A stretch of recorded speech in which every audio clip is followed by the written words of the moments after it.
Hello, RantboxTV watchers. It is Friday. Once again, I am here with pundits who wish to talk about various different ideas upon a few questions that I have. And the questions surround the topic of deconstructing characters, namely intellectual property that you may or may not have known over the years of being on this planet. Some of them definitely you might know, should know, Superman, Batman, and whatnot. And I'm sure there'll be some Star Trek uh, characters that are brought up as well in this discussion.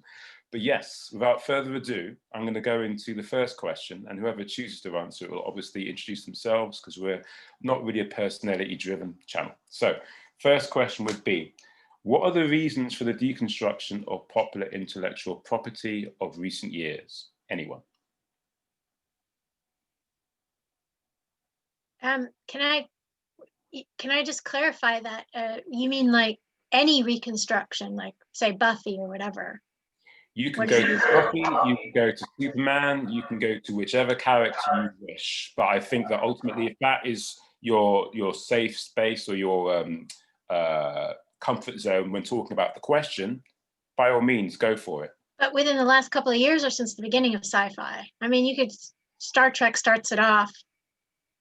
I'll I tell you just, what we'll do. I'll tell you what we'll do. Simply because I think there's been more deconstructive analysis because of such stories and fiction in the last, I would say, 25 years. Then let's keep it to that, because then we'll actually talk about present day in relation to those last, say, quarter of a century years.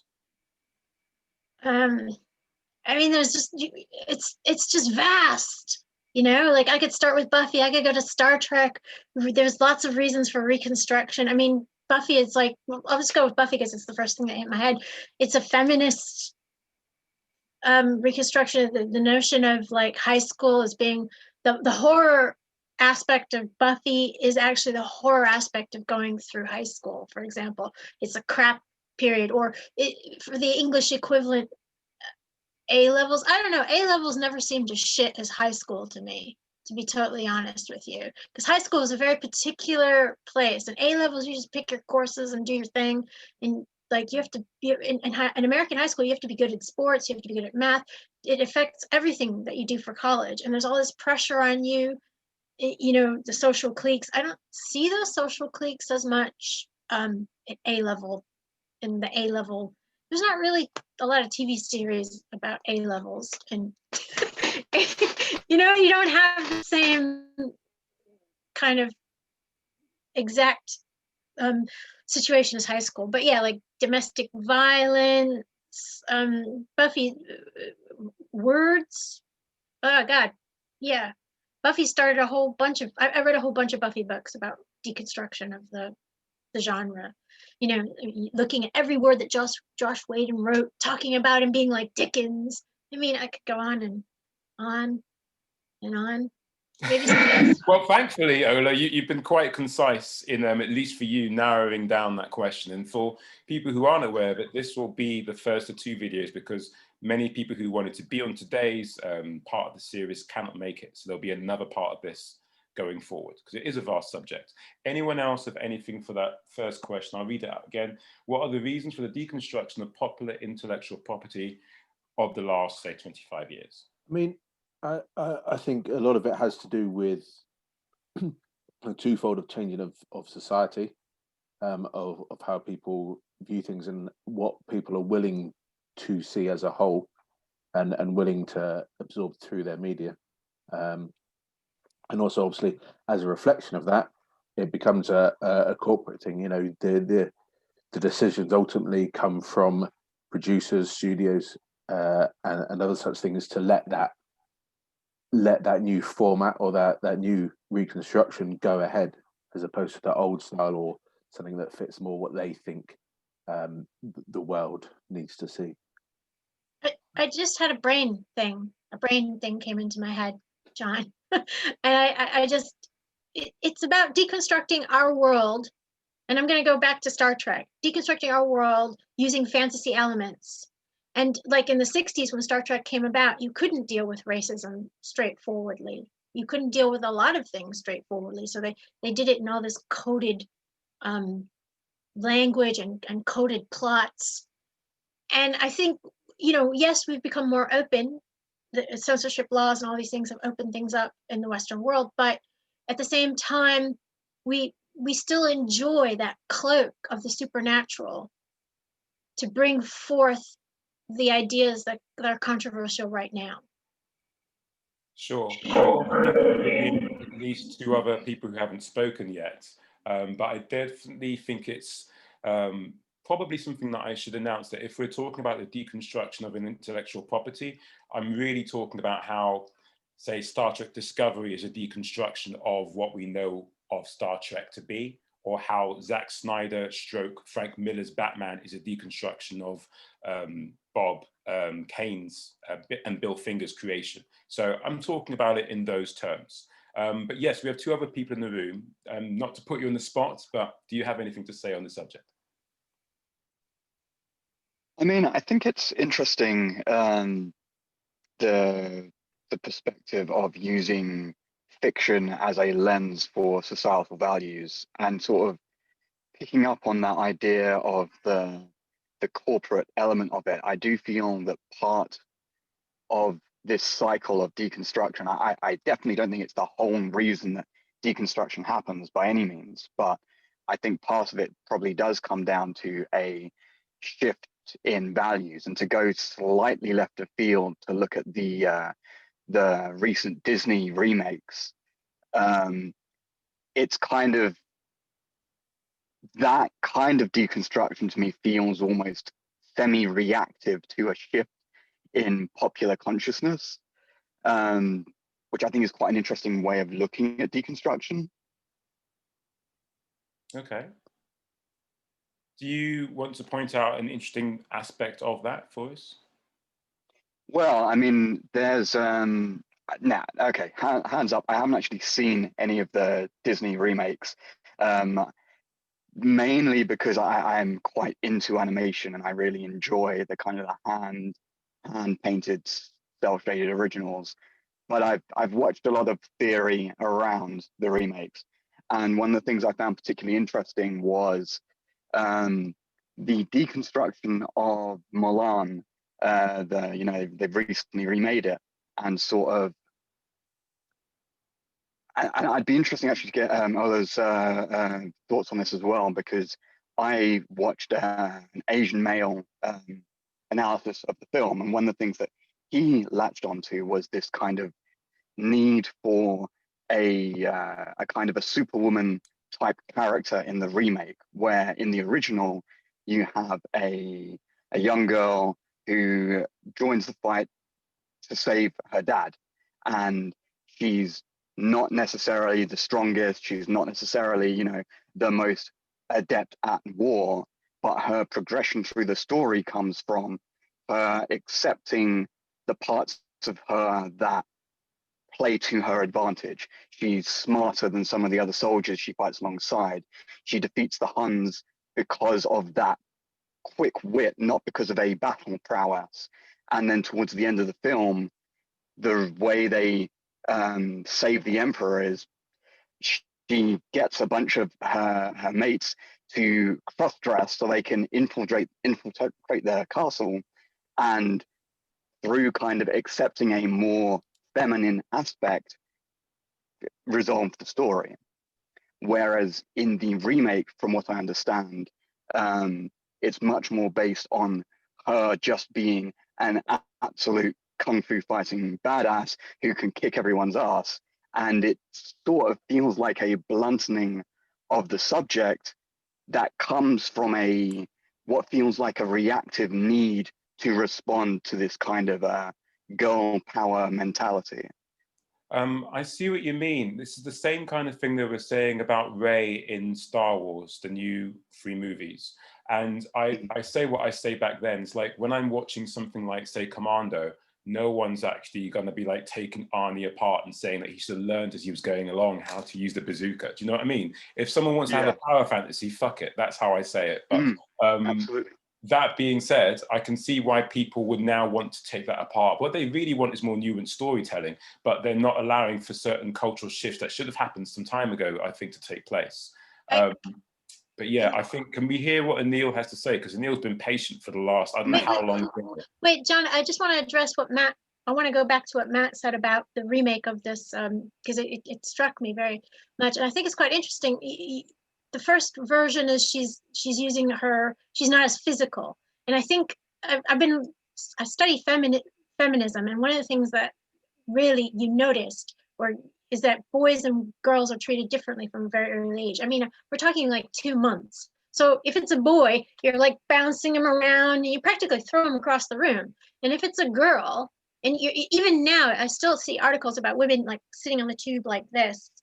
You know, maybe they're exerting themselves on this in some cinemas, but women still feel frightened about taking up space and, you know, spreading your legs and sitting like this on the tube like some fat guy I've, you know, going like this to me on the tube, you know, and women trying to do that, it's like, this is still an issue. And while I like the idea that she used cunning in the beginning, you know, I do think you think, well, why are we doing this? So it's just another chick kicking butt thing, right? That is kind of annoying at the same time. But the underside of it is that women still feel that they do not have the physicality, the right to a certain type of physicality that men have. Just want to interject that. Okay, I'm by to the point that there were so many articles that came out about not just Mulan, but again, Ray, mostly, if not all, by men that were pissed off that the character was not learning as they were going along in order to have a superhuman capability. And those same men would talk about Total Recall or Commando or something that Stallone was in without having the same need for that character to learn stuff. But yeah, I've said enough. We've all said enough, but Anil has said nothing. Anil, what do you have to say? I really feel that if I speak, my words might get deconstructed via Zoom. So I'm just going to turn off the video just in case. You guys, I'm in awe actually, because I'm not sure where to come at from the way of deconstructing. Because what we've gone through a yo-yo of like mimicking, going through the social lens, and then the social lens not being the same consciousness as the trend as it's supposed to reflect. So it's like going backwards in a sense, like it's trying to go into a phase where it's over stereotyping. So it's going too far in one way, so it doesn't become nuanced enough. So it's leaning towards too much of one angle rather than letting a story unfold naturally and letting it become its own thing. Like, so when we were talking about the story of Mulan, and then it's becoming, she's too overpowered, OP. Like she didn't get enough, or she didn't feel enough. There wasn't enough like storyline in there to give it that sort of level of nuance. And so to do that I guess in a proper in a movie setting, you'd need a lot more time to go through all those storylines. So just crunch it down. I feel like when you deconstruct it, you need to also deconstruct the known time frame you have for a movie. You need to give it more space, and maybe even like spread it out a bit more. If you're deconstructing it, like take the effort to give the characters room to grow, I feel, so you can hit all the social elements that have come a long way from where we started with fantasy and fiction. I actually have a question for Anil or anybody who wants to put this out there. I'm going to go to Doctor Who. Just new Who, not old Who. I don't know, Anil, if you watch. Do you watch Doctor Who, new Who at all? I've seen some new Who. Yes. Okay. So I wanted to, new Who. Now, you might have noticed that since New Who came back, we've obviously had Afro-Caribbean characters come in, but I think, correct me if I am wrong on this, okay? But like, since we had Jodie, whatever her name is, the woman doctor, I think we've had our first female Southeast Asian Indian person companion, and also I believe she's queer as well, LGBT or whatever. I get that impression. Does anybody, you know who I'm talking about? Have And you guys Neil been watching Who? just gave you the thumbs up. He seems to know. Yeah, okay, right. So I would like to hear your deconstruction of that character. You know, there was an interesting one where she visited a famous, I think it was an Indian woman who was involved in something like World War II. You know, I was fascinated. I was like, and then there was something about when she was getting that marriage, and was it between Pakistan and India, where the, you know, yeah. Look, Annie looks excited. Okay, so Annie, I would like to know your opinion and how you feel about this deconstruction. You know, this bringing in of this culture that I think it's been a long time coming in Who as a companion. That was epic. That was epic because like you didn't hear anything about like India in British culture except that we got fucking ruled, right? And so it was really beautiful to see the nuance, the struggle between two cultures within a country, and also the divide that happened, and that your neighbor suddenly became your enemy, and then also it's about unity at the end of it, like we're in this together sort of thing, because there's an outside threat. The outside threat being aliens or maybe possibly colonizers. We don't know. It could be a link to that, and the threat of destruction, and that human need to connect, and that depth of cultural lens of going into the family dynamics of the matriarch is really important. It's so important because you have the monarchy, right? But you don't see her being like this figure inside the home and helping to grow a family. You just see her with a crown on her head. You don't see her as anything else, unfortunately. But yeah, that depth was really beautiful, and I really feel it should have had like a two-parter to it. It should have had a bit. I think we lost Annie there. Hello? He will return. I'm a lot better result. Oh no, it was getting really good and you cut out. Could you say that again, please? Yeah, so I was going over the bit where when it comes to the resolution, it was too quick. It was too quick and easy, like, oh, we've got the aliens now.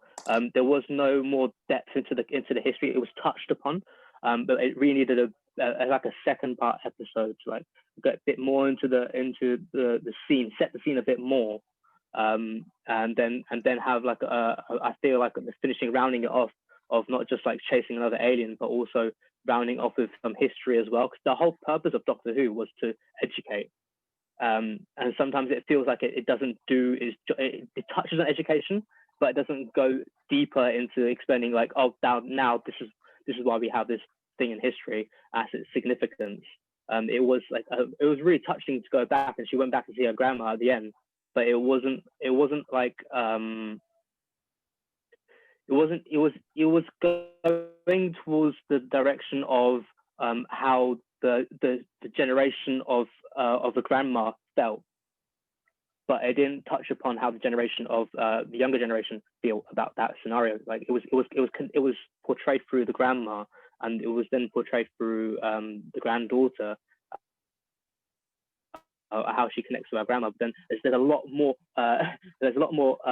into that depth of living in multiple cultures that could have been way more dug into, because we've got a whole universe with a doctor who has two hearts, and he goes across all these different cultures, but they always seem like singular. They always seem monoculture. They don't seem like they're diverse enough to spread into like different sections of the species and culture. There always seems to be, you're a Dalek, so you say Dalek. You're a Cyberman, you say Cyberman. There's no sort of crossing over, which could have been really beautiful in that bit, because it's a crossover of Indian culture and English culture at the same time. Okay. I want to say something about Doctor Who. I think Annie's actually said something very important about Doctor Who. I think the wrapping up of everything in one episode, which tends to be what happens a lot in New Who, is not good. I think they should take story arcs and do more Buffy type story arcs, because they just try and wrap up very complex issues in one episode, and I'm not happy about that. I mean, it's a little sloppy. I think what you're bringing up is something that we'll definitely cover in our third question in terms of markets and corporations having a certain vested interest in protecting properties and therefore having a power of the curation of that property.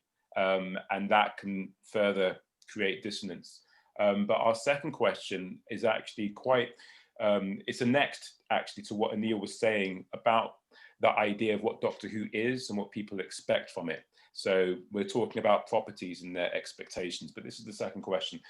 What are the negatives and positives of such writing on the initial iterations of characters that we're discussing? So we can use Trek, we can use Doctor Who. I wouldn't mind at some point using superheroes, but has anyone got any feelings about that second question?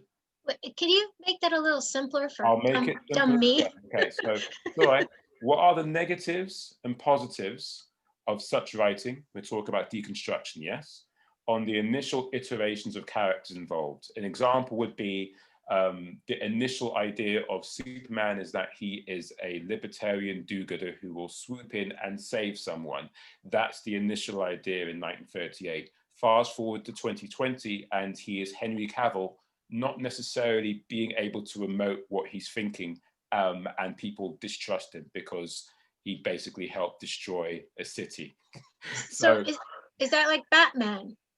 Like, you know how Batman is like, was originally like, you know, it was based on Chicago, Gotham, and he was just cleaning up all the goons and stuff like that. And but now he's a rich guy who's just a vigilante.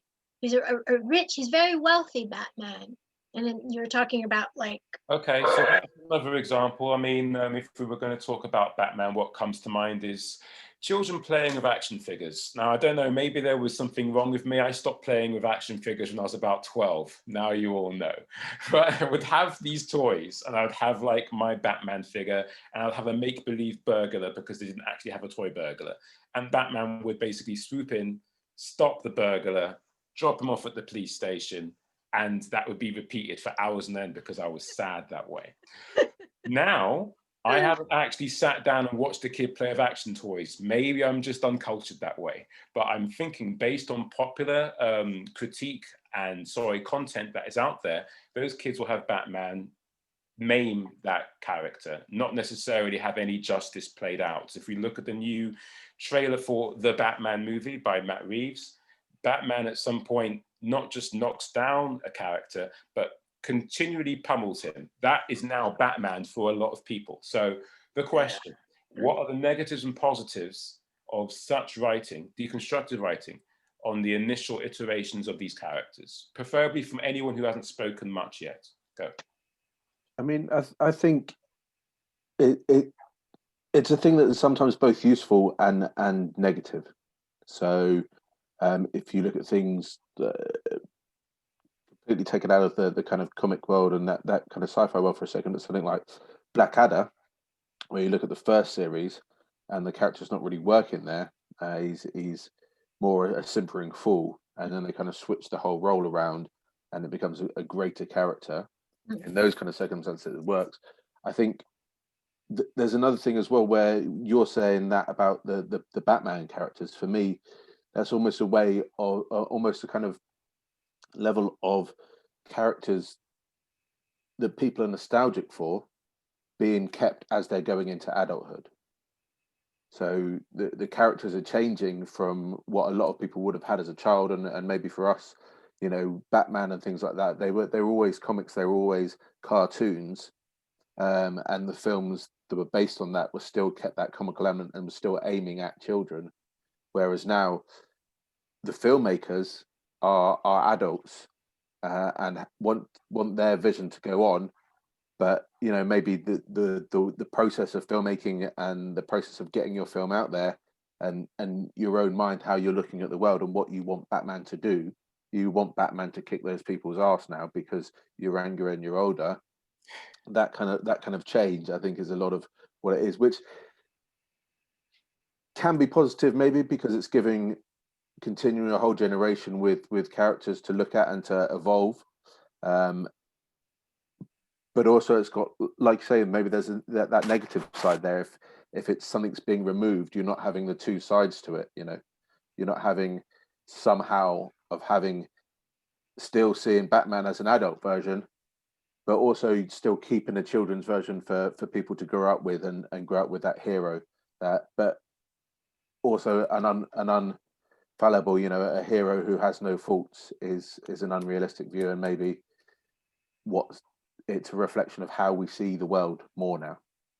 That things like that have become. So maybe it's better almost to have not this perfect hero character, which we can see the kind of the concept of that turning out in The Boys and those type of things. We don't want a perfect hero. That's there's danger in selling that idea as a constant. Can I interrupt and I actually want to say to Barrick, this is directed right at you.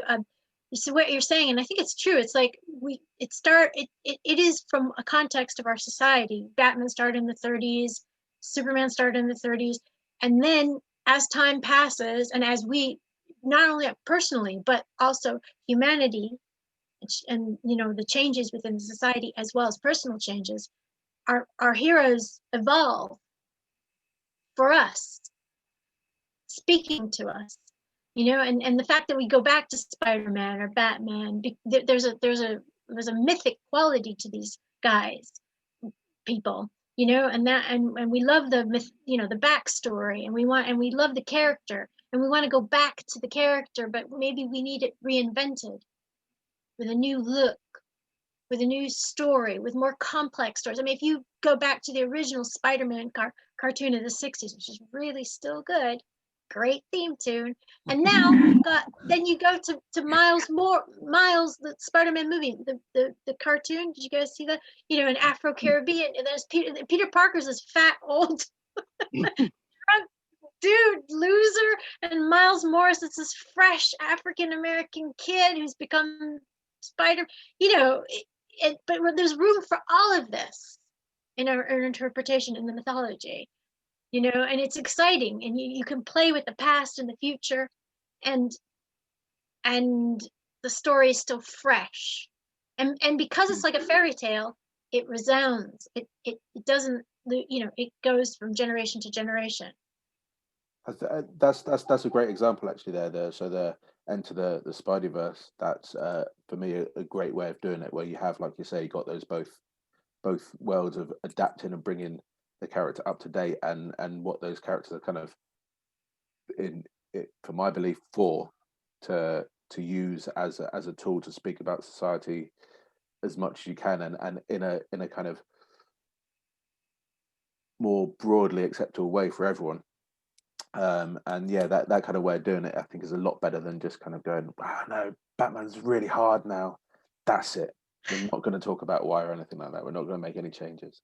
The reason why this Rantbox TV episode came into being is because I was sharing so many videos between myself and Matt, and I think it's something now that I think it's time that we heard what Matt had to say about this, because I'm sure you've got so much to say, Matt. You've been very patient. let it flow, man. Let it flow. No worries. Yeah, no, I really like where this conversation is going at the moment, though, because I do think that the Into the Spider-Verse is a particularly good example of how you can do deconstruction well, because it does seem such a temptation in modern media to take these heroic characters and just be like, okay, now we need darkness. Now we need more blood. We need more dismemberments. We need, just more of all this darkness, because that's the thing that's fueling this kind of lust to go out and view these movies. And I do think it creates an interesting point of discussion around what are the function of heroes in general culture, because there's different ways you can do deconstruction, right? And one of them is to be like, okay, but what if it was real? What if it was like really real? What if it was so real that like there's just violence and blood everywhere? But that's not the entirety of reality. And I think there are ways of having really mature conversations that don't require like an R rating. You know, you look at something like Steven Universe, for example, and that is amazingly mature in its kind of analyses of what it means to be a person. Can I ask a question? Can I ask a question? What is Steven Universe? I've never heard of it. It's a kids animated series about a young boy who finds out that he's a crystal gem, and it's kind of a bit like, I don't know, like a magical girl type anime, except it's a young boy, and there's lots of stuff about kind of gendered relationships and analysis of certain society, like personal anxieties. It's an incredibly emotionally deep show that is made for children. So it has a particularly large LGBTQ following just because it has all these themes within it. And so that is kind of the point I'm making, where it's like, to be mature and to be nuanced, it doesn't need to be adult in the ratings sense of the word, you know. And once again, to kind of throw a curveball in there a little bit, I've recently been playing a computer game that came out recently called Bug Snacks, which was a PS5 launch title. It's amazing. It's fantastic. On the surface of it, it's basically Pokemon Snap with little insect characters made out food. But my God, the character writing in it is ridiculously developed. And all of this is just to say that, you know, we can have these adult conversations about things, but then the question becomes, so if heroes are stepping from this area where they were for kids and now kind of they're for everyone, I feel like there's another interesting question kind of behind that, which is, when you're a kid, you're looking for a role model. You know, you're looking for somebody to look up to. Arguably, you know, maybe not everyone is, but quite often you'll latch onto a personality. But when we become adults and we still have heroes that are presented to us as these infallible, you know, like perfect demigods, what kind of questions does that then raise for us? And, you know, if we're just going down the hyperviolence route and justifying that with superheroes, I don't think that's a great message to be sending. And there's also things about, you know, the muddiness of morality and what is actually right and what is wrong. And if you are, you know, if you stop a thief in the street and take them to prison, are you solving the problem or are you making it worse? Because is it the fault of society or is it the fault of the person? And I think there's a lot of scope for the superhero genre for opening up these kind of questions that we don't really ask ourselves about justice. And I feel like we let ourselves get away with currently to an extent because superheroes have become so prominent across age groups. Matt, I wish that I could take you back in time and sit you in front of Zack Snyder and have you talk to him when he was 13, when he read Watchmen and The Dark Knight Returns and didn't get it because he made a series of movies which kind of wanted to posit Rorschach as being cool and kind of wanted to posit Batman. Like in the extended cut of Batman versus Superman, there's a moment where Batman's head hits the back of a wall and they put a blood smear there digitally, just to show you just how hardcore Batman is. This is what Zack Snyder wants you to believe, because he's the current custodian of what Frank Miller did. And incidentally, if people don't know, Frank Miller was mugged 7 times whilst he basically, or before he wrote The Dark Knight Returns, and also Daredevil Born Again when he was living in New York. This was a very seriously pissed off geek. And so now the world has definitely benefited from him being that pissed off. You know, anyway, I could go on, but Anil, I'd like to hear more about what you have to say regarding that last question. I can repeat it if you wish. Yes, please. That'd be great. Yeah. Okay, so the question is, what are the negatives and positives of such writing, as in deconstructed writing, on the initial iterations of the characters involved? Examples being used so far, Batman notably, Superman. I just want to come with a curveball here. Every time everyone keeps mentioning Batman, all I can think of is Adam West and the massive comic book pals and the funky dancing. And like, how crazy is that compared to the Batman we have now? Like, what an evolution. And then like I'm gonna go from a different example. I want to go to a couple of examples. I love the Spider-Verse, Into the Spider-Verse. But there's Teenage Mutant Ninja Turtles, and then there's Avatar. I'm gonna go to Teenage Mutant Ninja Turtles first, like where they started off as a noir graphic novel, and then there's even I think there's an animation film where it goes through all the iterations of TMT, and it does it really beautifully because they're all interacting with each other and they all got different quirks and personalities, but they have to work together, and that's a really great way to sort of allow for each audience who identified with that genre of TMNT to be able to be included in the narrative, and also gave it justice because they actually sort of had a really good story arc in that of defeating all the Shredders.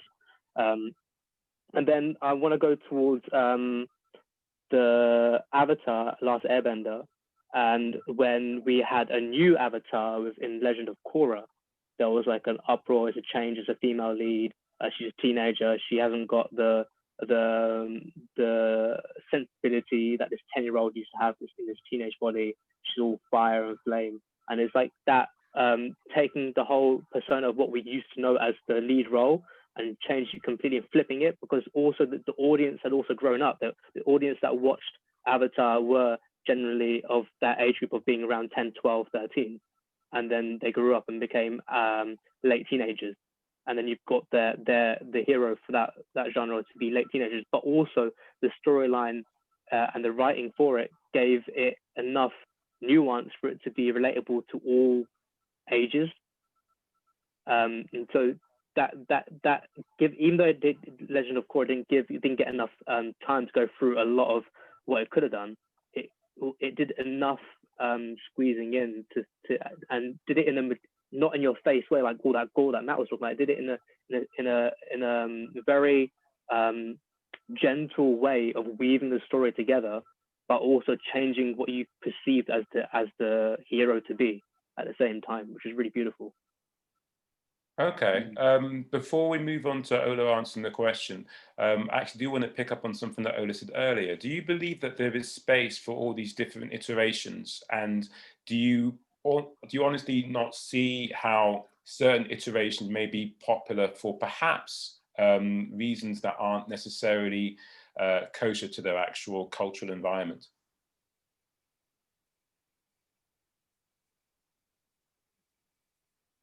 Was that aimed out in public or directly to? Yeah, I thought you were talking to Annie. I was, like, yeah. Oh, okay. Annie?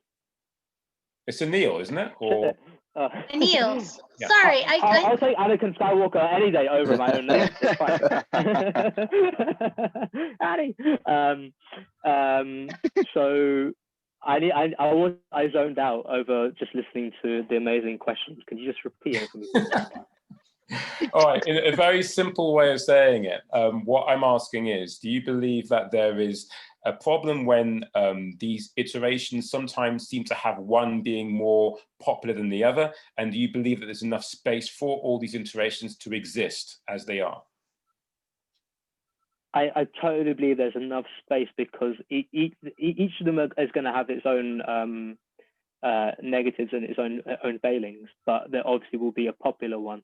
And you can I think within the TMT they had the most popular one, which was I think the current one, being supported by the other iterations, and so the most popular ones being uplifted but also honoring all the iterations at the same time. So there are ways around it, but you obviously have to do it in a way that doesn't disrespect the other iterations, and that is a very careful line to tread. Yeah, okay.